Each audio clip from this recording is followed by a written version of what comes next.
Aku beri kamu 20 miliar, ceraikan aku. Suami saya mendorong sebuah cek di seberang meja, di sebuah restoran mewah di Jakarta, dan berkata dengan dingin. Melihatnya mencoba menyelesaikan pernikahan kami. Hanya dengan selembar cek, rasanya, saya tidak bisa menahan keterkejutan di dalam hati. Apa? Cerai?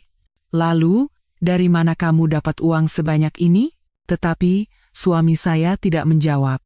Malam itu, saya mulai memeriksa rekaman CCTV di seluruh sudut rumah.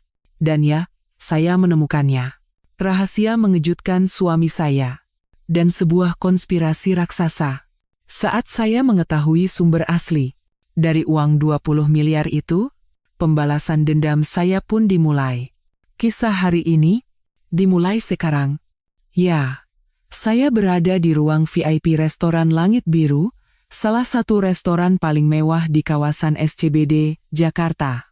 Lilin menari-nari dengan anggun di atas meja. Cahaya kemerahan dari segelas anggur merah memantul di taplak meja berwarna krem, tampak seperti permata. Dan Bima Nugraha, dengan ekspresi jenuh, melonggarkan kancing jasnya dan duduk di kursinya. Saraswati Dewi meletakkan menu dan bertanya, "Ada apa? Tumben sekali? Bukankah kamu tidak suka tempat seperti ini?" Biasanya, Bima lebih suka makan di warung nasi sederhana dekat rumah mereka. Bima, sambil melihat-lihat daftar anggur, menjawab dengan nada kering. "Ini hari terakhir kita. Setidaknya, kita harus makan enak sekali di tempat yang bagus." Seorang pelayan mendekat untuk mengambil pesanan, tapi Bima dengan malas mengibaskan tangannya, menyuruhnya pergi. Saraswati mencoba tersenyum dan berkata, "Terakhir? Apa maksudmu terakhir? Apa kamu kena penyakit mematikan? Bercandamu tidak lucu. Ada apa? Apa ini hari jadi yang aku lupakan lagi?" Saraswati mencoba membolak-balik kalender dalam benaknya, tapi tidak ada hari spesial yang dia ingat. Bima mengeluarkan sebuah amplop putih dari saku dalamnya dan melemparkannya ke atas meja. "Buka." Saraswati dengan hati-hati membuka amplop tebal itu. Di dalamnya, ada selembar cek. Mata Saraswati membelalak saat menghitung jumlah nol di sana. Suara Saraswati bergetar seperti anak domba. 20 miliar? Ini apa tiba-tiba? Kejutan ini terlalu berlebihan. Bima mengangkat gelas anggurnya, menenggaknya dalam sekali teguk, dan berkata, "Tunjangan cerai." Tidak ada sedikit pun emosi dalam suaranya. Saraswati, dengan wajah tak percaya, bertanya kembali, "Tunjangan cerai, apa maksudmu? Siapa yang memberi tunjangan cerai kepada siapa?" Tangannya gemetar hebat, membuatnya sulit memegang cek itu dengan benar. Bima menyeka bibirnya dengan serbet dan memberitahunya, "Mari kita bercerai." Seketika, semua kebisingan di restoran itu lenyap seperti sihir. Di telinga Saraswati, hanya detak jantungnya sendiri yang terdengar begitu keras. Astaga! Sepertinya kondisiku sedang tidak baik akhir-akhir ini, sampai aku salah dengar. Bima melirik jam tangannya dan menjawab, "Tidak, kamu mendengarnya dengan jelas. Aku bilang, mari kita bercerai." Dia tampak seperti seseorang yang menunggu rapat yang membosankan berakhir. Saraswati langsung berdiri dari kursinya. Suara kursi yang terseret membuat pasangan parubaya di meja sebelah terkejut dan menoleh. Saraswati, dengan jari yang gemetar karena marah, menunjuk ke arah Bima dan berteriak, "Bima Nugraha, kamu sudah gila." Bima, dengan tenang memotong steaknya dengan pisau, menjawab, "Tentu saja tidak. Justru saat inilah aku paling waras dalam hidupku." Suara pisau yang beradu dengan piring menggores saraf Saraswati dengan tajam. Suara Saraswati semakin keras tak terkendali. Tiba-tiba cerai, apa ini masuk akal? Semua mata di restoran tertuju pada mereka berdua. Bima memasukkan potongan daging ke mulutnya, mengunyahnya, dan berkata, "Ini bukan tiba-tiba. Aku sudah lama menunggu hari ini." "Sejak kapan?" "Kamu tidak pernah mengatakan apa-apa padaku." Saraswati mencondongkan tubuhnya ke arah Bima, bertumpu pada meja. Bima mengangkat bahu dan berkata, "Untuk apa aku bilang? Pendapatku toh tidak pernah penting. Seorang pelayan mendekat dengan hati-hati dan mengisi ulang gelas air Saraswati. Saraswati mengambil gelas itu dan meminumnya sampai habis, tetapi rasa hausnya yang membakar tidak kunjung hilang. Apa salahku? Apa yang membuatmu begitu tidak puas? Bima, sambil menuangkan anggur, menjawab, kamu tidak melakukan kesalahan apapun, aku hanya muak hidup denganmu. Muak? Dengan pernikahan kita? Air mata panas mulai menggenang di mata Saraswati. Pasangan muda di meja sebelah berbisik-bisik sambil mengeluarkan ponsel mereka. Bima melirik sekeliling dengan kesal dan berkata, pelankan suaramu. Mau pamer? Apa kamu tidak malu? Saraswati tertawa seolah tak percaya. Malu? Apa itu pantas diucapkan oleh orang yang menciptakan situasi memalukan ini? Kakinya lemas, dan dia terduduk kembali di kursi. Saat itu, ponsel Bima berdering. Senyum tipis tersungging di bibir Bima saat dia memeriksa pesan itu. Saraswati bertanya dengan tajam, apa itu? Siapa? Bima membalikkan ponselnya dan menjawab dengan acuh tak acuh. Kantor. Kantor menghubungimu malam-malam begini? Ada proyek penting yang harus diselesaikan. Saraswati meremas cek itu di tangannya. Kertas itu seolah menjerit kesakitan. Jadi, hanya dengan selembar cek ini, kamu mau menghapus semua tahun-tahun kita bersama? Bima menyesap anggurnya dan mencibir. Untukmu, itu sudah lebih dari cukup. Uang yang bahkan tidak akan pernah bisa kamu sentuh seumur hidupmu. Saraswati melemparkan cek yang sudah kusut itu ke wajah Bima. Aku tidak butuh. Aku tidak akan pernah mau bercerai. Bima menatap Saraswati dengan mata dingin. Lalu mau apa? Mau bertengkar habis-habisan di pengadilan? Saraswati melipat tangannya dan menantang. Setidaknya beri aku alasan. Kenapa kamu melakukan ini? Alasannya, aku sudah bosan dengan wanita sepertimu. Berapa kali harus kubilang? Bima kembali memeriksa jam tangannya. Saraswati bertanya langsung. Jangan-jangan, kamu punya wanita lain? Bima terdiam sejenak, lalu menggelengkan kepalanya.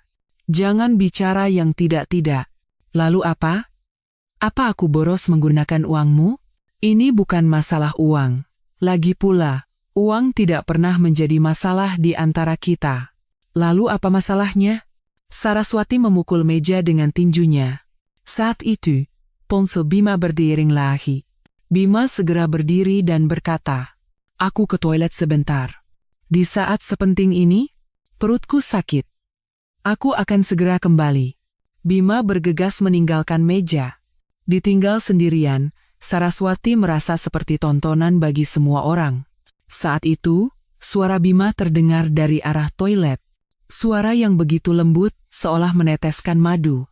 Iya, sayang. Aku baru saja membicarakannya. Saraswati tak percaya dengan apa yang didengarnya dan berdiri dari kursinya. Dia masih melawan, tapi sepertinya akan segera beres. Saraswati berjalan perlahan ke arah sumber suara. Kamu jangan khawatir, biar aku yang urus semuanya. Dan dia melihat wajah Bima yang tersenyum kepada lawan bicaranya di telepon. Wajah dingin yang ditunjukkannya beberapa saat lalu telah lenyap tanpa jejak. Iya, baiklah. Kalau begitu, aku akan segera selesaikan dan ke sana. Aku cinta kamu. Setelah menutup telepon, Bima berbalik dan matanya bertemu dengan Saraswati. Ekspresi kaget melintas di wajah Bima. Bima memasukkan ponselnya ke saku dan bertanya, apa? Sejak kapan kamu di situ? Saraswati bertanya dengan tatapan curiga. Lupakan itu. Kamu sendiri, menelepon siapa? Bima mengalihkan pandangannya dan berdalih. Rekan kerja. Ada urusan mendesak. Bima bergegas kembali ke meja. Saraswati mengikutinya dan mendesak. Di situasi seperti ini, kamu menelepon rekan kerja dengan penuh cinta? Bima duduk di kursinya dan mendesak. Makanya, jangan buang-buang waktu. Cepat tanda tangani surat cerainya. Saraswati mengambil tasnya. Aku akan memikirkannya di rumah. Aku tidak bisa menjawabnya hari ini, Bima berkata dengan cemas. Sampai kapan? Aku ingin menyelesaikannya besok. Saraswati tertawa hampa, seolah tak percaya. Kamu ingin aku menyelesaikan waktu yang kita habiskan bersama dalam semalam? Bima mengeluarkan kartu dari dompetnya dan berkata, percuma diulur-ulur, hasilnya akan tetap sama. Saraswati berjalan menuju pintu restoran, lalu berhenti dan berbalik. Bima, kamu benar-benar salah besar. Bima menghentikan tangannya yang sedang membayar. Apa maksudmu? Suara tadi. Aku mendengarnya dengan jelas. Suara yang belum pernah kamu perdengarkan padaku. Mata Saraswati bersinar tajam. Bima memalingkan wajahnya dan menjawab dengan ketus. Kamu pasti salah dengar. Benarkah? Iya. Berhentilah curiga. Bima buru-buru menyelesaikan pembayaran. Saat meninggalkan restoran, Saraswati tanpa sengaja melirik ke dalam melalui jendela kaca. Bima sekali lagi menempelkan ponsel di telinganya dan tersenyum. Wajah itu adalah wajah orang asing yang sempurna, yang belum pernah Saraswati lihat sebelumnya. Dan Saraswati punya firasat, ini bukanlah akhir yang sederhana, melainkan awal yang mengerikan. Saat Saraswati membuka pintu depan rumahnya, keheningan yang dingin langsung menyergapnya. Biasanya, lampu ruang tamu yang dinyalakan Bima akan menyambutnya. Tapi hari ini, rumah itu tenggelam dalam kegelapan pekat. Saraswati menyalakan lampu teras, melepaskan sepatunya, dan menghela napas panjang. Saraswati melemparkan tasnya ke sofa ruang tamu, mengingat kembali penghinaan yang dialaminya hari ini. Suara kejam Bima terus terngiang di telinganya. Saraswati mengeluarkan amplop kusut dari tasnya dan membentangkan cek itu. 20 miliar, ya? Berpikir bahwa selembar kertas ini bisa menghapus tahun-tahun yang mereka lalui bersama, rasanya konyol. Dan kapan Bima, yang hanya seorang manajer, bisa memiliki uang sebanyak ini? Saraswati mulai meninjau kembali perilaku Bima selama 3 bulan terakhir, satu persatu. Dan entah sejak kapan, pola hidup Bima telah berubah total. Saraswati membuka kalender, mengambil spidol merah, dan bergumam pada dirinya sendiri. Akhir-akhir ini, dia sering sekali lembur. Dia mulai menandai hari-hari di mana Bima pulang terlambat. Dalam sekejap, kalender itu dipenuhi tanda merah yang mengerikan. Padahal, Bima adalah orang yang menganggap pulang tepat waktu sepenting nyawanya. Saraswati, seperti kesurupan, naik ke kamar tidur dan membuka lemari pakaian Bima. Dia teringat bau aneh yang menusuk hidungnya saat melipat cucian beberapa hari yang lalu. Saraswati mengambil jas Bima, mendekatkannya ke hidung, dan mengendusnya. Aroma parfum wanita yang manis dan memuakkan masih samar-samar tercium. Padahal, Bima adalah orang yang benci parfum. Dia sangat sensitif terhadap bau, sampai-sampai pengharum ruangan pun tidak boleh ada di rumah. Saraswati dengan panik memeriksa pakaian lainnya. Dari beberapa kemeja, aroma yang sama pun tercium. Ini jelas parfum wanita. Rasanya jantungnya jatuh ke dasar perut. Kecurigaan yang tadinya samar-samar mulai berubah menjadi kepastian. Saraswati turun ke ruang tamu dan mengambil ponselnya. Dia membuka aplikasi CCTV rumah yang dipasangnya tahun lalu. Ada rekaman dari 3 tempat, ruang tamu, teras depan, dan ruang kerja Bima. Saraswati memutar ulang rekaman selama seminggu terakhir dengan mata waspada. Beberapa hari yang lalu, pada dini hari, dia menemukan adegan aneh di rekaman ruang kerja. Bima sedang melakukan panggilan video dengan seseorang dengan sangat mesra. Suaranya tidak terdengar, tapi ekspresi Bima adalah wajah bahagia yang belum pernah Saraswati lihat sebelumnya. Tapi, dengan siapa dia menelepon sepagi ini? Waktu di video menunjukkan pukul 2 pagi. Padahal Bima biasanya sudah tidur pukul 11 malam. Saraswati memeriksa rekaman dari hari-hari lain. Pada waktu yang hampir sama, Bima terekam beberapa kali menelepon diam-diam di ruang kerjanya. Saraswati mengepalkan tinjunya dengan yakin. Pasti ada sesuatu. Sudah pasti. Saraswati menuju ke ruang kerja Bima. Dia membuka pintu ruangan yang biasanya tidak pernah dia masuki tanpa ragu-ragu. Saraswati mulai membuka laci meja satu persatu dan menggeledahnya.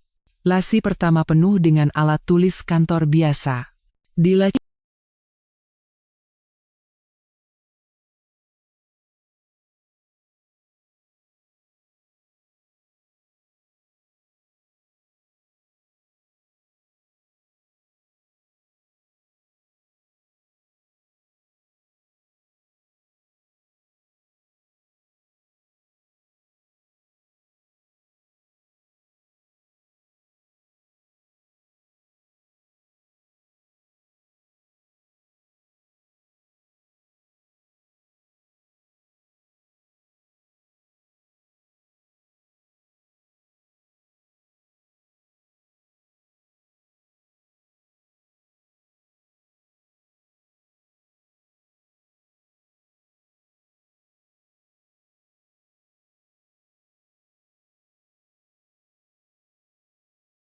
kedua, dia menemukan setumpuk kartu nama.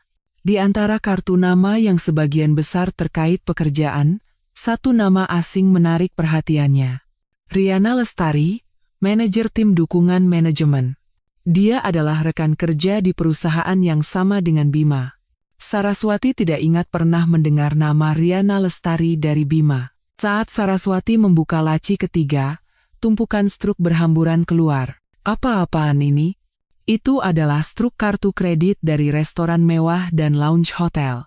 Jumlahnya mencapai jutaan rupiah sekali transaksi. Yang lebih konyol adalah, semua struk itu untuk porsi 2 orang. Ini terlalu aneh untuk disebut acara kantor. Saraswati membandingkan tanggal di struk dengan tanggal lembur yang ditandainya di kalender. Dan yang mengejutkan, tidak ada satupun tanggal yang tumpang tindih. Wajah Saraswati mengeras dengan dingin. Dia berbohong padaku bilang lembur, lalu makan dengan siapa seperti ini? Saraswati memotret setiap struk dengan ponselnya. Tangan Saraswati gemetar saat membuka laci terakhir. Di dalamnya, ada sesuatu yang lebih mengejutkan. Itu adalah struk dari toko perhiasan mewah. Saraswati menutup mulutnya saat melihat struk itu. Kalung berlian seharga 150 juta. Saraswati tidak pernah menerima kalung seperti itu. Lalu, siapa pemilik kalung ini? Semua potongan teka-teki mulai membentuk sebuah gambar yang mengerikan. Saraswati terhuyung-huyung dan terduduk di kursi ruang kerja. Dia punya wanita lain. Permintaan cerai Bima yang tiba-tiba, tunjangan cerai sebesar 20 miliar, dan semua kebohongan selama ini menjadi jelas. Pernikahannya berada di ambang kehancuran yang sia-sia. Tapi Saraswati tidak berniat menyerah begitu saja. Saraswati mengeluarkan buku catatan dan mengambil pulpen. Tatapannya berubah menjadi dingin dan tegas. Dia harus mengumpulkan bukti secara sistematis dan melakukan serangan balik. Saraswati mulai menulis di buku catatannya. Identitas selingkuhan, Riana Lestari. Mengamankan bukti pertemuan dengan Bima. Sumber uang 20 miliar. Saraswati memeriksa jam. Waktu sudah menunjukkan lewat pukul 11 malam. Bima masih belum pulang. Dan sudah pasti, dia sedang bersama wanita itu. Saraswati turun ke ruang tamu dan menyalakan monitor CCTV.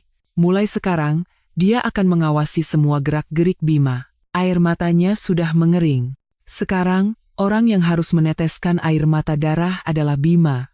Dan perang yang sesungguhnya dimulai dari sekarang. Saraswati menampilkan rekaman CCTV seminggu terakhir di layar laptopnya. Di atas meja ruang tamu, terbentang buku catatan berisi jadwal pulang pergi Bima yang ditulis dengan rapi. Saraswati melingkari tanggal dengan stabilo sambil bergumam. Selasa dan Kamis. Hari-hari di mana Bima pulang sangat larut ternyata sangat teratur. Setiap Selasa dan Kamis, Bima akan pergi dari rumah pukul 6 sore, dan baru kembali lewat pukul 11 malam. Polanya seperti sudah membuat janji dengan seseorang. Saraswati memutar ulang video pada Selasa malam. Bima terekam sedang bersiap-siap untuk pergi. Di depan cermin, dia berulang kali merapikan dasinya dan menata rambutnya dengan gel, hingga tak ada sehelai pun yang berantakan. Bahkan, dia terekam menyemprotkan parfum asing ke lehernya. Parfum apa lagi itu? Saraswati menjeda video dan memperbesarnya. Botol parfum dengan desain yang belum pernah ia lihat sebelumnya. Saraswati segera berlari ke kamar mandi.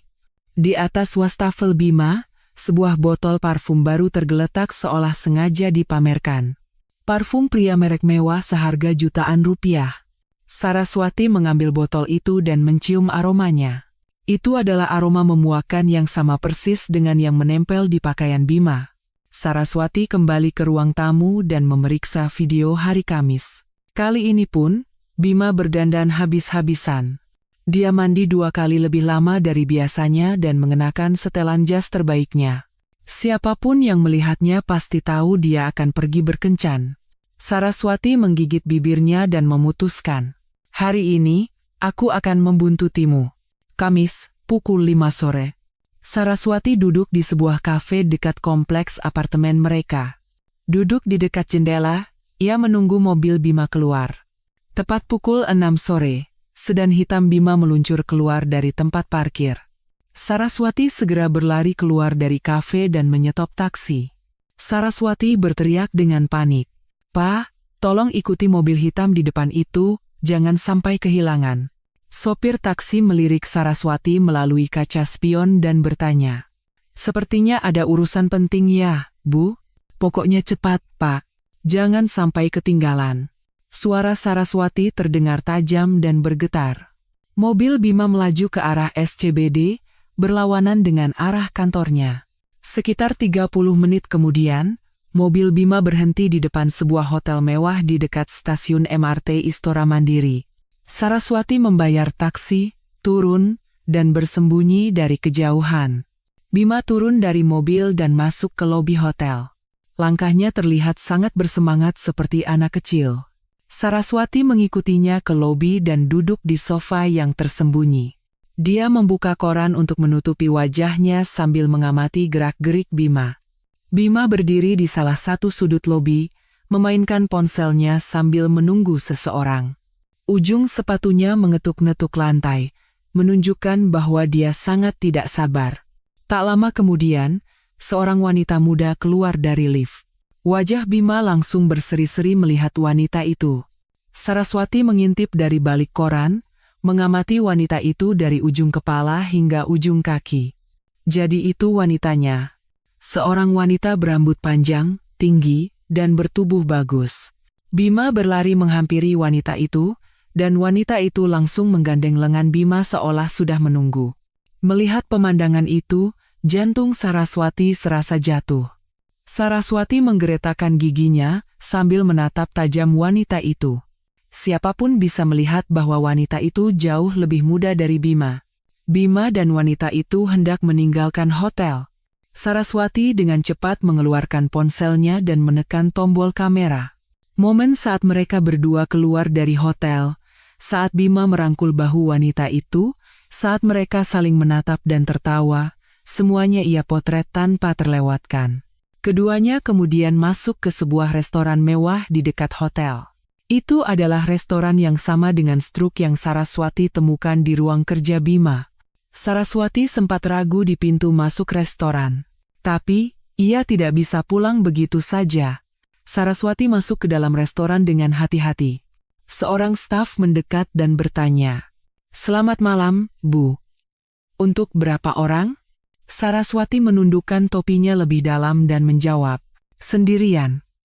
Tolong meja di pojok paling belakang." Untungnya, meja mereka tidak terlihat dari tempat duduk Saraswati. Namun, suara mereka terdengar sangat jelas. Bima berkata dengan suara yang membuat merinding, "Aduh, Rianaku sayang. Kenapa cantik sekali hari ini?" Itu adalah suara yang selama pernikahannya belum pernah Saraswati dengar sekalipun. Riana menjawab dengan suara manja, "Mas Bima juga, ganteng banget hari ini." Saraswati menajamkan telinganya, fokus pada percakapan mereka.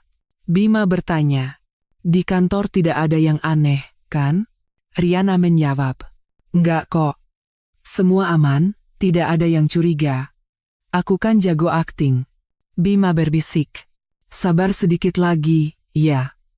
Semuanya hampir selesai. Tangan Saraswati gemetar karena amarah. Saraswati menekan tombol rekam di ponselnya. Riana, sambil memainkan gelas anggurnya, bertanya. Jadi, kapan kamu akan menceraikan istrimu itu? Napas Saraswati tercekat. Bima menjawab dengan penuh percaya diri. Jangan khawatir. Minggu ini juga aku akan dapatkan tanda tangannya. Riana bersorak gembira. Benarkah? Berarti mulai bulan depan kita bisa tinggal bareng? Bima menggenggam tangan Riana dan berkata, tentu saja. Percayakan saja semuanya pada Mas. Saraswati sudah tidak tahan lagi. Dia berdiri dan berlari ke toilet, lalu menghentikan rekamannya. Wajahnya yang terpantul di cermin tampak begitu menyedihkan. Ketika Saraswati kembali ke mejanya, mereka berdua sudah selesai makan dan bersiap pergi. Bima mengeluarkan kartu untuk membayar, dan Riana bergelayut di lengannya sambil berbisik terima kasih. Keduanya berjalan ke arah meja Saraswati. Saraswati buru-buru menutupi wajahnya dengan menu. Jantungnya berdebar kencang. Untungnya, mereka berdua tidak mengenalinya dan melewatinya begitu saja. Saraswati berlari keluar restoran dan naik taksi. Selama perjalanan pulang, kepalanya serasa mau pecah. Sebuah pertanyaan yang lebih besar dari pengkhianatan Bima, yang tak tahu malu mengganggunya. Sebenarnya, dari mana datangnya uang 20 miliar itu? Ini jelas bukan perselingkuhan biasa. Di baliknya, pasti ada rahasia yang jauh lebih besar. Saraswati tiba di rumah dan segera mencadangkan foto serta file rekaman. Dia menulis nama di buku catatannya. Riana Lestari. Mata Saraswati bersinar dingin. Sekarang, tujuannya hanya satu. Saraswati menatap tajam lingkaran di kalender. Itu adalah hari di mana Bima mengatakan akan pergi dinas ke Surabaya selama 3 hari, mulai besok. Ini adalah kesempatan emas untuk mengungkap segalanya. Saraswati menyalakan laptopnya dan bergumam. Coba kita lihat, apa benar ini perjalanan dinas? Saraswati masuk ke situs web perusahaan Bima dan memeriksa semua pengumuman. Tidak ada satupun proyek yang berhubungan dengan cabang Surabaya. Justru, ada rapat penting seluruh staf yang dijadwalkan di kantor pusat Jakarta. Saraswati mencibir. Sudah kuduga, bohong. Perjalanan dinas hanyalah alasan. Jelas dia berencana pergi berlibur dengan wanita itu. Keesokan paginya, Bima muncul dengan sebuah koper besar, seolah pamer. Tidak seperti biasanya, barang bawaannya jauh lebih banyak. Aku berangkat dinas, ya. Bima berkata dengan acuh tak acuh dan keluar dari pintu depan. Saraswati menahan amarah yang meluap-luap dan memaksakan senyum. Begitu mobil Bima menghilang dari pandangan, senyum di wajah Saraswati pun lenyap. Saraswati langsung menuju ke ruang kerja Bima. Tujuannya adalah brankas kecil yang berdiri kokoh di sudut ruangan. Saraswati berjongkok di depan brankas dan mulai mencoba menekan kombinasi kata sandi. Ulang tahun Bima. Bukan. Kalau begitu, hari jadi pernikahan kami. Beberapa kombinasi angka telah dicoba, tetapi brankas itu tidak bergeming. Saat itu, sebuah angka yang sering dibanggakan Bima terlintas di benaknya. Tanggal dia diterima bekerja di perusahaan besar itu. Lingsan YR. Saat Saraswati menekan angka-angka itu, terdengar bunyi bip dan pintu brankas terbuka dengan suara berat. Jantung Saraswati berdebar kencang. Di dalam brankas, ada tumpukan dokumen, buku tabungan, stempel, dan lain-lain. Saraswati mengambil map dokumen paling atas. Judul laporan transfer dana perusahaan terlihat jelas. Saraswati membuka dokumen itu dengan bingung. Isinya menyatakan bahwa Bima telah ditugaskan untuk mengelola dana perusahaan sejak 3 bulan lalu. Padahal, Departemen Bima sama sekali tidak berhubungan dengan keuangan. Selanjutnya, Saraswati membuka buku tabungan pribadi atas nama Bima. Mata Saraswati terbelalak kaget saat melihat isinya. Selama 3 bulan terakhir, uang dalam jumlah fantastis terus-menerus masuk. 500 juta, 700 juta. 1 miliar. Saat memeriksa detail setoran, nama pengirimnya semua adalah rekening perusahaan. Dan jika dijumlahkan, totalnya mencapai lebih dari 30 miliar rupiah. Kaki Saraswati lemas, dan dia langsung terduduk di lantai. Penggelapan dana. Bima telah mencuri uang perusahaan. Saraswati, dengan tangan gemetar,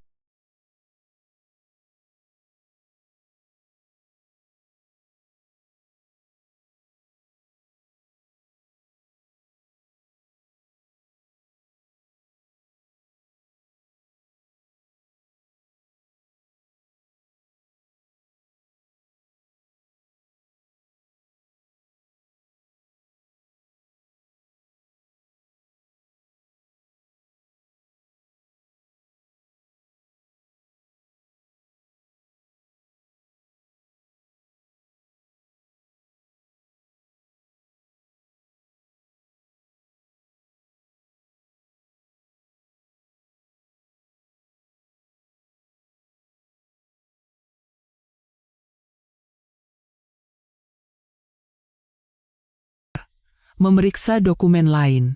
Formulir aplikasi pembukaan rekening bank luar negeri menarik perhatiannya.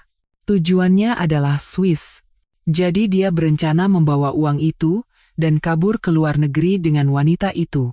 Semua potongan teka-teki tersusun dengan mengerikan. Saraswati buru-buru mengeluarkan ponselnya dan memotret semua dokumen. Untuk mengantisipasi kepulangan Bima, dia meletakkan kembali semua dokumen ke tempatnya semula. Tidak boleh ada sedikit pun kecurigaan. Sekarang, tinggal memastikan saja. Nama Citra, seorang staf di Departemen Akuntansi Perusahaan Bima, terlintas di benak Saraswati. Dia adalah gadis berwajah polos yang dikenalnya di acara akhir tahun lalu. Saraswati langsung menelepon Citra. "Halo, Citra? Aku Saraswati, istrinya Mas Bima." Dari seberang telepon, terdengar suara ceria Citra. "Oh, halo, Mbak Saras. Ada apa, Mbak?" Saraswati berakting seolah tidak terjadi apa-apa dan berkata, "Mas Bima sedang dinas, jadi aku bosan sekali. Kamu ada waktu sekarang?" "Ada, Mbak. Kebetulan baru pulang kantor." "Boleh, Mbak." 1 jam kemudian, mereka berdua bertemu di sebuah kafe dekat kantor. Saraswati memulai pembicaraan dengan santai. "Suamiku akhir-akhir ini sibuk sekali, ya?" Citra mengangguk dan menjawab, "Iya, Mbak. Pak Manajer kan dapat kepercayaan penuh dari Pak Direktur. Sampai-sampai urusan manajemen dana dipegang sendiri." Saraswati membuka matanya lebar-lebar dan bertanya, "Manajemen dana, Mas Bima?" "Iya, karena beliau sangat teliti.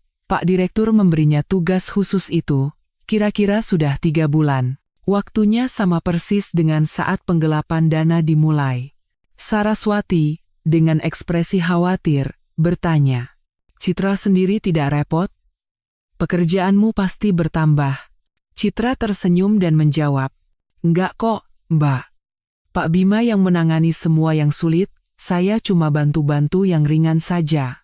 "Jadi, yang melakukan transfer uang juga Mas Bima langsung?" "Iya.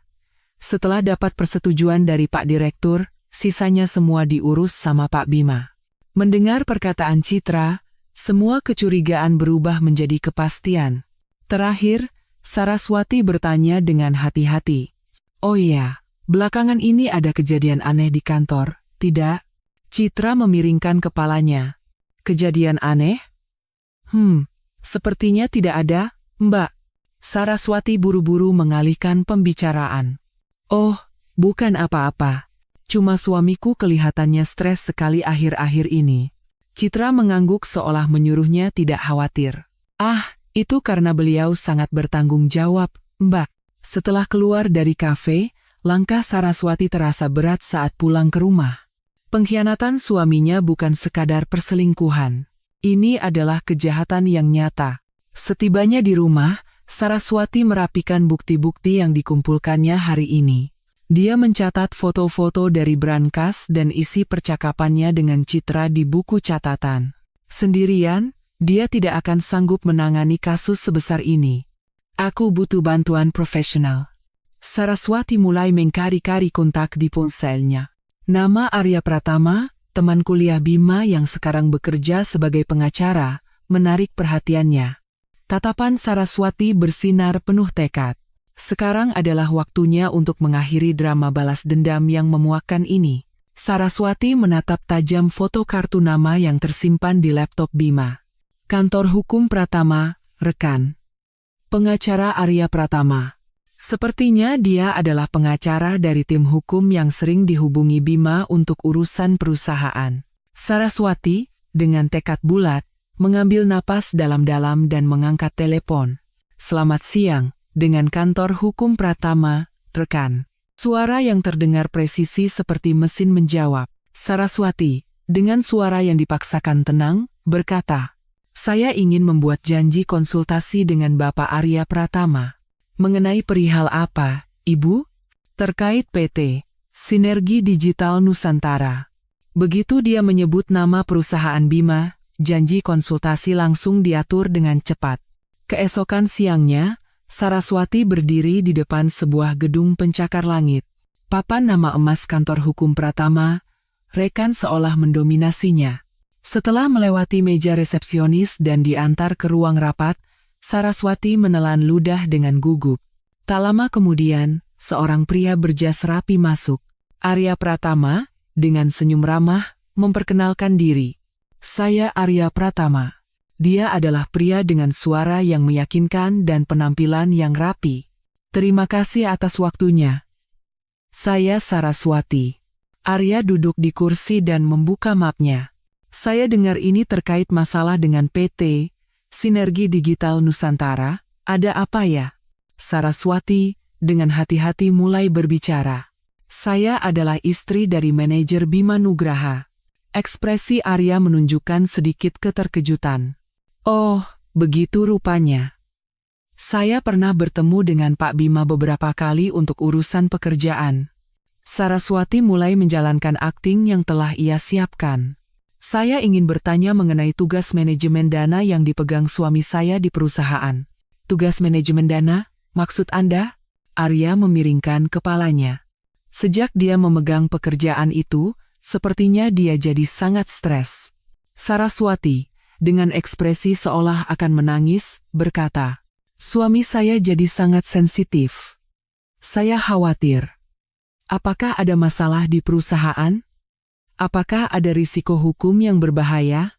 Arya, alih-alih menjawab, perlahan mengamati wajah Saraswati. Dia tidak melewatkan kecemasan dan ketakutan yang tersembunyi di kedalaman matanya. Arya bertanya dengan suara lembut, apakah mungkin ada masalah lain yang Anda hadapi? Pertanyaannya yang penuh empati membuat mata Saraswati terasa panas. Benteng emosi yang selama ini ia tahan seolah runtuh. Sebenarnya, Saraswati mulai berbicara dengan suara bergetar. Suami saya meminta saya untuk bercerai. Ekspresi Arya menegang karena terkejut. Bercerai?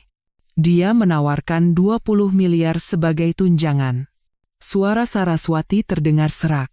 Arya bertanya kembali, 20 miliar? Sebagai seorang pengacara, dia langsung memahami keseriusan situasinya. Dengan gaji seorang manajer seperti Bima, uang sebanyak itu mustahil, kan? Jadi saya curiga. Jangan-jangan uang itu ada hubungannya dengan perusahaan. Akhirnya, air mata Saraswati pecah. Arya berdiri dari kursinya dan memberikan segelas air untuk Saraswati. Ekspresi formal di wajahnya telah hilang. Tenanglah, Bu. Ini adalah masalah yang sangat serius. Saraswati menatap Arya dengan tatapan memohon. Apa yang harus saya lakukan? Arya menjawab tanpa ragu. Saya akan membantu Anda. Saraswati menatapnya dengan mata terkejut. Tapi, Anda kan bekerja dengan suami saya. Apakah tidak apa-apa? Arya berkata dengan tegas. Sebagai pengacara, saya tidak bisa membiarkan tindakan ilegal. Jika manajer Bima benar-benar melakukan penyelewengan, itu harus dihentikan. Kata-katanya membuat Saraswati merasa lega. Arya memberikan nasihat dengan suara profesional. Pertama-tama, kita butuh bukti yang akurat. Saat ini, semuanya masih sebatas dugaan. Anda akan kesulitan jika sendirian. Saya akan mencarikan seorang ahli untuk Anda. Arya menulis nama dan nomor di belakang kartu namanya dan memberikannya. Doni Hidayat, seorang investigator. Dia mantan penyidik KPK dan ahli terbaik dalam kasus seperti ini. Saraswati bertanya dengan cemas. Apakah dia orang yang bisa dipercaya? Saya jamin. Kemampuannya terbaik, dan dia sangat bisa menjaga rahasia, rekomendasi Arya. Tapi biayanya pasti mahal. Saraswati mengkhawatirkan masalah praktis. Jangan khawatirkan soal biaya. Anda bisa melunasinya setelah kasus ini selesai. Perhatian Arya membuat Saraswati terharu. Terima kasih banyak. Padahal kita baru bertemu hari ini, tapi Anda. Tatapan Arya menjadi hangat saat menatap Saraswati. Pasti berat sekali bagi Anda. Mulai sekarang, jangan menanggungnya sendirian. Untuk pertama kalinya dalam hidupnya, Saraswati merasakan uluran tangan penyelamat dari orang asing. Arya mengantar Saraswati yang keluar dari ruang rapat menuju lift. Besok, segera temui investigator Doni. Saya akan atur jadwal pertemuannya dan menghubungi Anda. Tepat sebelum pintu lift tertutup, Arya berkata pada Saraswati, Bu Saras, jangan pernah menyerah. Saya akan membantu Anda di sisi Anda. Saraswati, tanpa sadar, mengangguk dan tersenyum tipis. Rasanya seperti melihat seberkas cahaya di tengah waktu yang seperti neraka. Turun ke lobi, Saraswati menatap nama yang dituliskan Arya.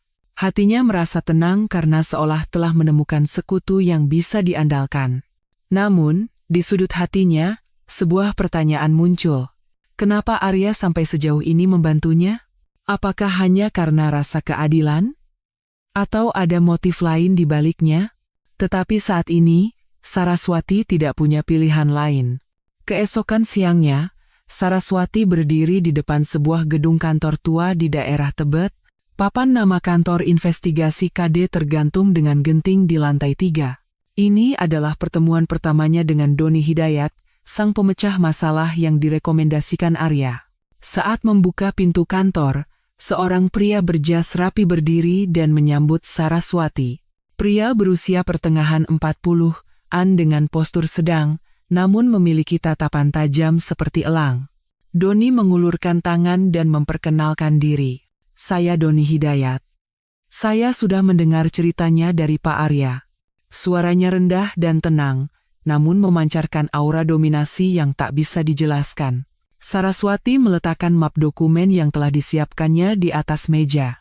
Ini semua yang berhasil saya kumpulkan sejauh ini. Doni, tanpa berkata apa-apa, memeriksa setiap dokumen dengan teliti. Foto Bima dan Riana, bukti penggelapan dari brankas, hingga file rekaman suara. Doni mengangkat pandangannya dari dokumen dan berkata, ini bukan hasil kerja amatir, Anda hebat. Tapi ini belum cukup. Untuk menjatuhkan mereka sekaligus, kita butuh sesuatu yang lebih pasti. Saraswati menelan ludah dan bertanya, apalagi yang dibutuhkan? Rute pergerakan Bima yang lengkap. Lokasi dan waktu pertemuan dengan selingkuhannya. Dan yang paling penting, alur aliran uang hasil penggelapan. Doni menjelaskan sambil menunjuk-nunjuk meja dengan jarinya. Berapa lama waktu yang dibutuhkan? 1 bulan. 1 bulan sudah cukup, kata Doni sambil melihat kalender. Bagaimana dengan biayanya? Pak Arya sudah setuju untuk menanggung semuanya, Anda tidak perlu khawatir. Doni menjawab singkat. Sejak hari itu, 1 bulan yang seperti neraka dimulai. Minggu pertama, Doni membuntuti Bima seperti bayangan. Saraswati juga mengawasi setiap gerak-gerik Bima melalui CCTV di rumah. Saraswati mencatat rute pergerakannya dan melapor. Selasa jam 6 sore, hotel di SCBD. Doni berhasil memotret adegan pertemuan mereka di lobi hotel dengan kamera profesional. Foto yang sempurna dan jernih. Doni menelepon. Kamis polanya sama. Saraswati menjawab, mereka bertemu secara rutin setiap minggu. Minggu kedua, Arya ikut bergabung untuk memperkuat bukti hukum. Mereka bertiga berkumpul di sebuah kafe untuk rapat strategi. Doni membentangkan laporan transaksi kartu kredit di meja. Ini adalah uang yang dihabiskan Bima untuk selingkuhannya setiap bulan. Lebih dari 100 juta. Barang mewah, hotel, liburan ke luar negeri. Benar-benar keterlaluan. Saraswati menggigit bibirnya. 100 juta? Iya. Dengan gaji Riana, pengeluaran sebesar ini mustahil. Jelas Doni. Arya memberikan nasihat.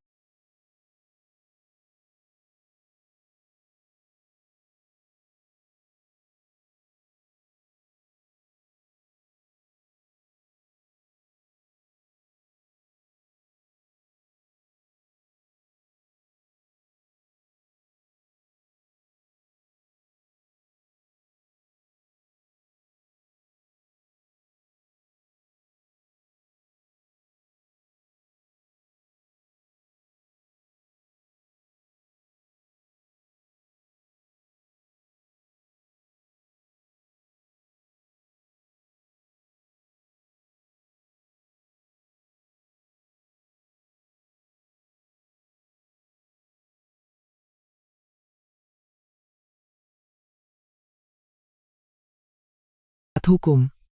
Hanya dengan ini saja, kita bisa membuktikan hubungan sponsor yang jelas. Malam itu, Saraswati berhasil mengambil ponsel Bima sesuai arahan Doni. Selama Bima mandi, jantung Saraswati berdebar kencang. Musim semi nanti, setelah semua beres, kita pergi ke Swiss, ke surga kita berdua. Aku akan menjadikanmu ratu. Itu adalah pesan yang dikirim Bima kepada Riana. Saraswati menahan tangan yang gemetar karena marah, menyimpan bukti itu. Minggu ketiga, bukti krusial berhasil didapatkan. Doni berhasil melacak riwayat transaksi Bank Bima. Saya memeriksanya melalui manajer VIP Bank, lapor Doni. Saraswati bertanya dengan cemas. Informasi apa yang didapat? Sebuah rekening rahasia atas nama Bima telah dibuka di Bank Swiss. Arya mengangguk. Seperti dugaan. Sudah ada 1 miliar yang ditransfer ke rekening itu, kata Doni. Saraswati merasa pusing. 1 miliar? Iya. Dan dia masih terus mengirim uang secara berkala setiap minggu. Arya berkata dengan panik, kita harus menghentikannya sekarang juga. Doni menahannya. Jangan. Kita harus menjatuhkannya saat dia paling lengah, saat dia berada di puncak tertinggi. Minggu keempat, Saraswati memasang alat perekam super kecil di mobil Bima. Beberapa hari kemudian, dari alat perekam itu terdengar percakapan menjijikan antara Bima dan Riana. Sayang, kapan kamu mau berhenti dari kantor? Bulan depan. Tinggal 1 kali lagi transaksi besar. Yang kali ini nominalnya beda. Berbahaya, kan? Jangan khawatir. Kalau yang ini berhasil, kita akan jadi miliarder seumur hidup. Bima sedang merencanakan penggelapan dana terakhirnya. 1 bulan berlalu. Di depan mereka bertiga, puluhan foto dan dokumen terbentang. Gunungan bukti yang sempurna untuk membuktikan perselingkuhan dan penggelapan dana Bima. Arya berkata dengan puas. Dengan ini, Bima tidak akan bisa berkutik. Saat itu, Doni membuka mulutnya dengan ekspresi bingung. Tapi, ada satu hal yang aneh.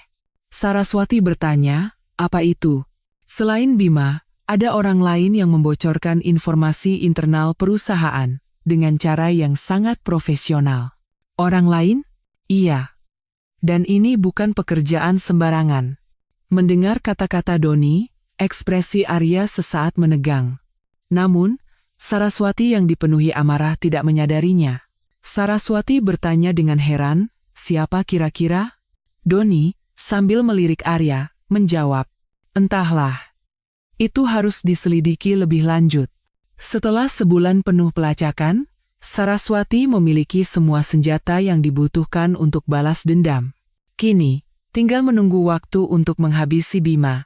Namun, kata-kata terakhir Doni mengganjal di hatinya. Firasat buruk bahwa ada pengkhianat lain di belakang Bima mulai terasa. Keluar dari kantor Arya, Saraswati menatap wajahnya yang terpantul di pintu lift yang dingin, sambil mati-matian mengingat kembali percakapan barusan. Kata-kata terakhir Doni, orang lain yang membocorkan informasi internal, terasa seperti duri yang tersangkut di tenggorokannya. Dan Saraswati tidak melewatkan bagaimana ekspresi Arya sesaat menegang dingin saat mendengar kata-kata itu. Saraswati, saat naik ke lift yang kosong, bergumam pada dirinya sendiri. Kenapa dia berekspresi seperti itu? Selama perjalanan turun ke lobi, kecurigaan terhadap Arya terus berputar di benaknya. Rasa janggal yang ia rasakan sejak pertemuan pertama seolah mulai terungkap. Dia terlalu baik. Setibanya di rumah, Saraswati langsung menyalakan laptop. Dia memutuskan untuk menyelidiki latar belakang Arya sendiri. Di mesin pencari, dia mengetik kantor hukum Pratama, rekan, pengacara Arya Pratama. Banjir artikel tentangnya sebagai pengacara spesialis hukum perusahaan, terutama M.A. merger, akuisisi, yang bersifat hostile, muncul. Di antara rekam jejak kemenangannya yang gemilang, satu nama perusahaan yang familiar menarik perhatiannya. Konsultan M.A. untuk PT Inovasi Teknologi Asia. Seketika, jantung Saraswati berdebar kencang. Saraswati mencari lagi tentang PT Inovasi Teknologi Asia.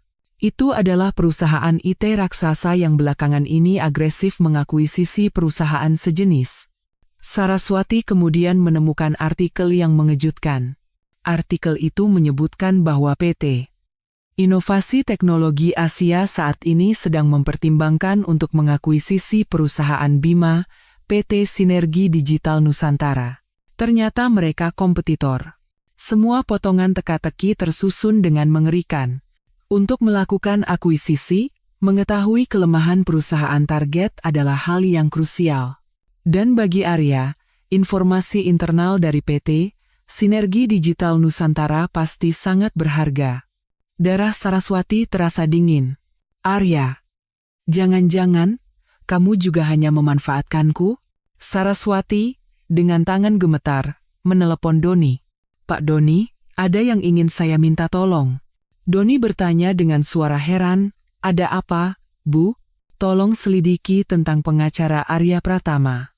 Setelah menutup telepon, Saraswati masuk ke situs web PT Inovasi Teknologi Asia. Di bagian profil eksekutif, dalam daftar konsultan hukum, nama Arya Pratama terpampang jelas. Sudah kuduga. Keesokan siangnya, Saraswati dan Doni bertemu di sebuah kafe. Doni, sambil mengeluarkan sebuah map, berkata, hasil penyelidikannya sudah keluar. Pak Arya adalah anggota inti dari proyek akuisisi PT Sinergi Digital Nusantara oleh PT Inovasi Teknologi Asia. Saraswati menggigit bibirnya. Berarti benar dia hanya memanfaatkanku. Doni menggelengkan kepala dan menyodorkan dokumen lain. Tapi ada yang aneh. Pak Arya sudah menyelidiki PT Sinergi Digital Nusantara jauh sebelum bertemu dengan Anda. Apa maksudnya? Artinya, bahkan tanpa Anda pun, dia sudah mendapatkan informasi internal melalui jalur lain. Pikiran Saraswati menjadi semakin rumit. Lalu, kenapa aku? Itu. Sepertinya Anda harus menanyakannya langsung. Saraswati mengangkat ponselnya dan menelepon Arya. Pak Arya, saya ingin bertemu sebentar. Mau datang ke kantor saya? Tidak, kita bertemu di luar. Di kafe yang kemarin. 1 jam kemudian, keduanya duduk berhadapan di kafe yang sepi. Senyum santai yang biasa menghiasi wajah Arya telah lenyap. Arya memulai pembicaraan lebih dulu. Apa yang ingin Anda bicarakan? Saraswati menembak dengan dingin. PT Inovasi Teknologi Asia. Nama itu saja sudah cukup, kan? Cangkir kopi di tangan Arya bergetar. PT Inovasi Teknologi Asia? Saya sudah tahu semua kalau Anda adalah kuasa hukum perusahaan itu. Arya menghela napas panjang dan meletakkan cangkir kopinya. Sejak kapan Anda tahu? Kemarin. Jadi saya bertanya, apa dari awal Anda memang berniat memanfaatkanku? Saraswati menatap lurus ke mata Arya. Arya terdiam sejenak, lalu membuka mulut. Jujur saja, awalnya memang begitu. Sudah kuduga. Senyum pahit tersungging di bibir Saraswati. Arya buru-buru melanjutkan. Tapi setelah bertemu dengan Anda, semuanya berubah. Apa yang berubah? Saya jadi tulus ingin membantu Anda. Ini bukan akting. Arya mencoba meraih tangan Saraswati, tapi Saraswati dengan dingin menarik tangannya. Lalu, Bagaimana dengan akuisisi PT, Sinergi Digital Nusantara? Arya memberikan jawaban yang tak terduga. Rencana itu sudah dibatalkan. Dibatalkan? Setelah fakta penggelapan dana Bima terungkap, PT, Sinergi Digital Nusantara jadi perusahaan kosong. Saraswati bertanya dengan nada tak percaya.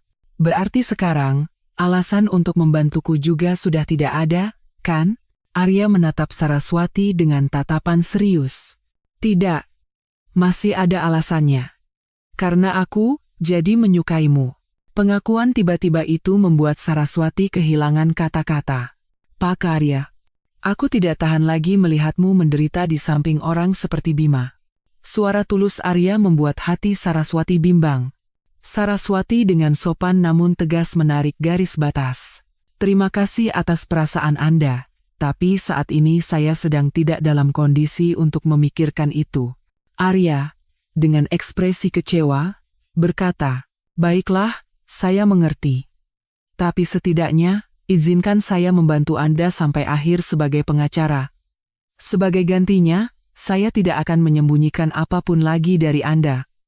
Saya berjanji. Keluar dari kafe, hati Saraswati terasa berat. Dia merasakan ketulusan Arya, tetapi tidak bisa menghilangkan kecurigaan bahwa itu mungkin hanya topeng lain. Tapi saat ini, menghukum Bima adalah prioritas utamanya. Saat itu, ponselnya berdering. Pesan dari Doni. Saya menemukan informasi penting. Ingin bertemu besok segera. Saraswati diliputi firasat buruk. Kebenaran apa lagi yang menunggunya? Beberapa hari kemudian, sebuah panggilan mendesak datang dari Doni. Ketenangannya yang biasa telah lenyap, digantikan oleh suara yang tegang. Bu Saraswati, tolong segera datang ke kantor sekarang. Situasinya benar-benar berbalik. Jantung Saraswati serasa jatuh. Ada apa? Tidak bisa dibicarakan lewat telepon. Anda harus datang dan melihatnya sendiri. Mendengar suara Doni, Saraswati hanya mengenakan mantel dan berlari keluar rumah. 1 jam kemudian, kantor yang ia datangi berbeda dari biasanya. Semua jendela ditutupi tirai, dan wajah Doni mengeras seperti batu. Di atas meja, tumpukan dokumen dan foto berserakan seperti diterpa badai. Ada apa? Semalam saya tidak bisa tidur setelah membaca pesan Anda, tanya Saraswati cemas sambil duduk. Doni menghela napas dalam-dalam dan berkata, Bu Saras, Anda harus kuat. Ini jauh lebih besar dari yang kita bayangkan. Perusahaan Bima bukan sekadar perusahaan IT biasa. Doni mendorong setumpuk dokumen ke arah Saraswati. Saraswati melihatnya, tapi hanya ada angka-angka yang tidak bisa ia pahami dan istilah akuntansi seperti sandi. Ini semua apa? Ini adalah aliran dana PT Sinergi Digital Nusantara yang sebenarnya. Perusahaan ini adalah gudang untuk mencuci uang haram dalam jumlah besar. Mendengar kata-kata Doni, wajah Saraswati memucat. Pencucian uang? Benar. Dan Bima adalah pion utama dalam organisasi itu. Doni menyebarkan bukti-bukti lain di atas meja. Berarti uang yang digelapkan suami saya juga uang organisasi? Bima, dengan nekatnya, telah mencuri uang milik organisasi itu sendiri. Doni mengeluarkan selembar foto dari bagian terdalam map. Dan ini adalah dalang sebenarnya yang mengendalikan semua ini dari balik layar. Dalam foto itu, seorang pria berusia akhir 60-an terekam sedang turun dari sedan mewah. Orang ini adalah Pramono Adiwijaya, yang biasa dipanggil Ketua. Dia adalah Presiden Ekonomi Bawah Tanah Indonesia. Pramono Adiwijaya? Saraswati baru pertama kali mendengar nama itu. Dia adalah monster yang menguasai puluhan perusahaan, termasuk PT Sinergi Digital Nusantara. Sebuah nama perusahaan melintas di benak Saraswati seperti kilat. Kalau begitu, PT Inovasi Teknologi Asia juga? Benar. PT Inovasi Teknologi Asia juga milik Pramono. Saraswati merasa seolah seluruh darahnya terkuras habis. Berarti pengacara Arya juga. Kemungkinan besar, Arya juga adalah kaki tangan Pramono. Saraswati bergumam tak percaya. Jadi dia tidak membantuku. Mungkin dia memanfaatkan Anda untuk mencari sesuatu. Doni menyodorkan dokumen terakhir di depan Saraswati. Melihatnya, mata Saraswati terbelalak seolah mau robek. Itu adalah dokumen tua dengan foto ayahnya.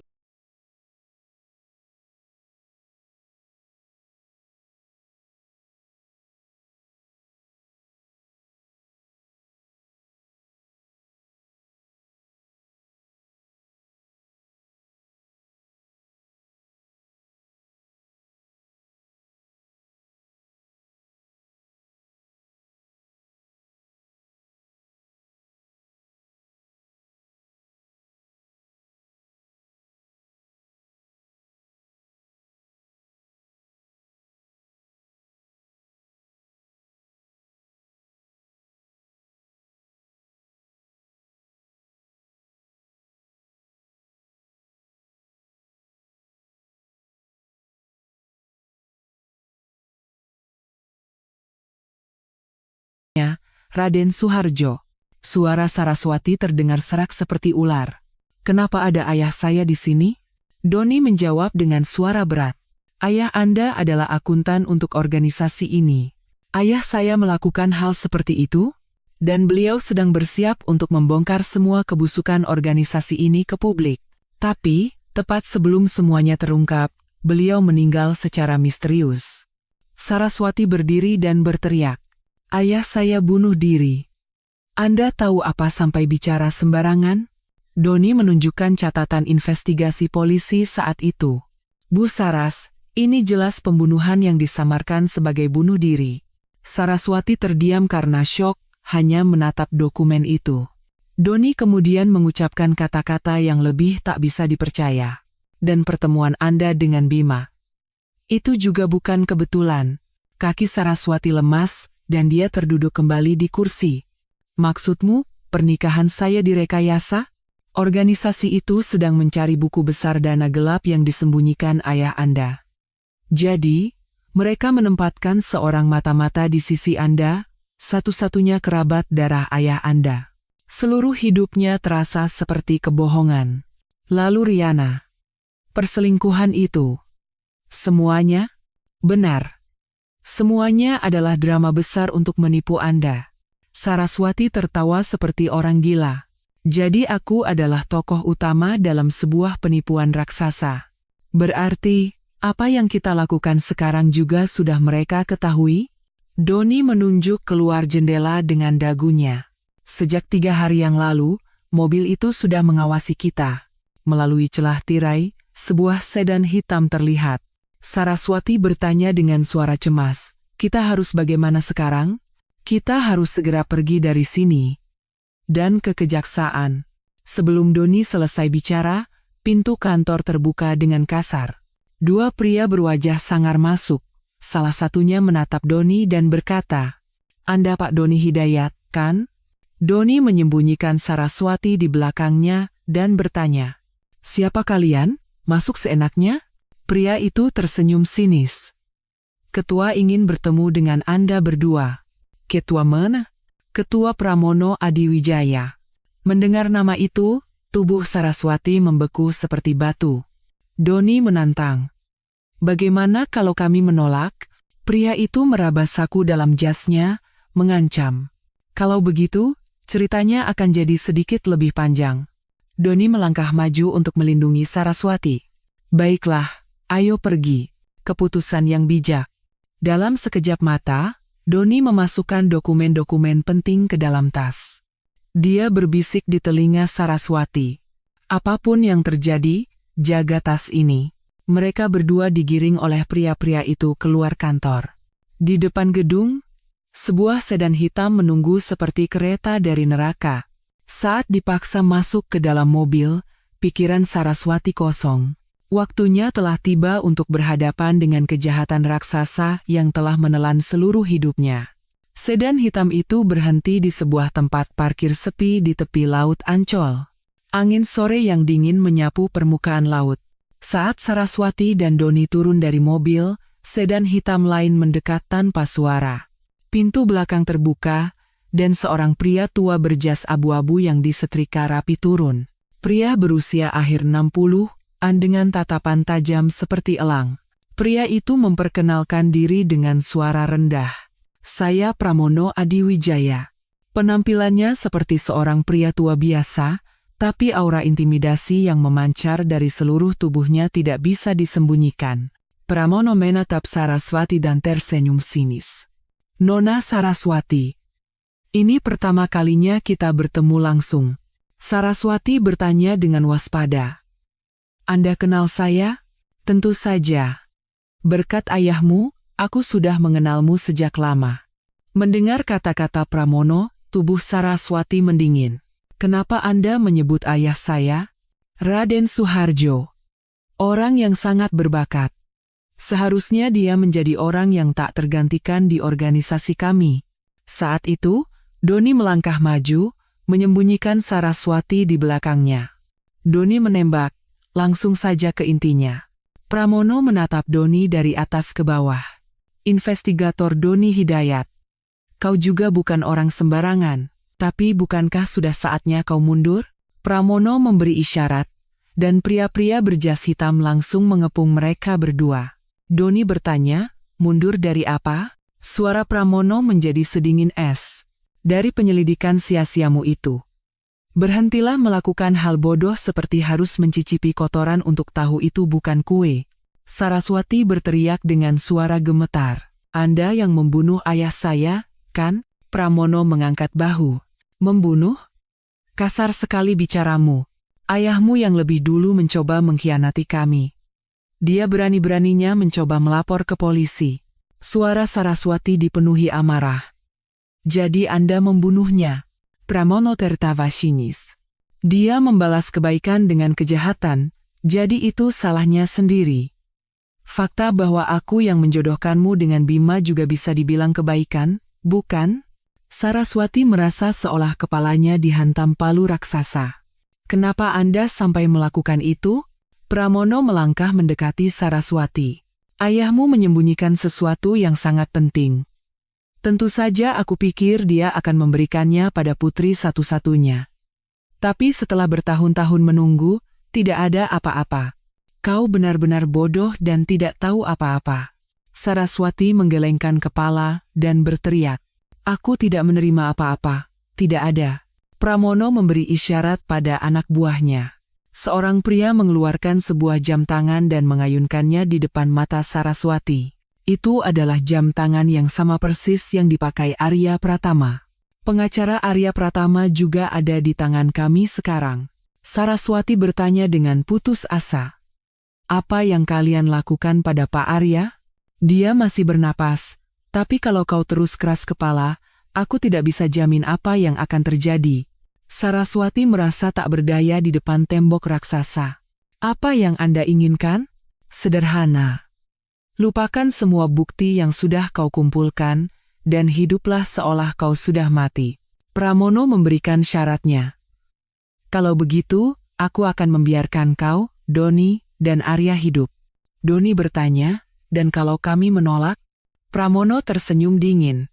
Kau akan menjadi makanan ikan di laut seperti ayahmu. Tidak ada pilihan lain.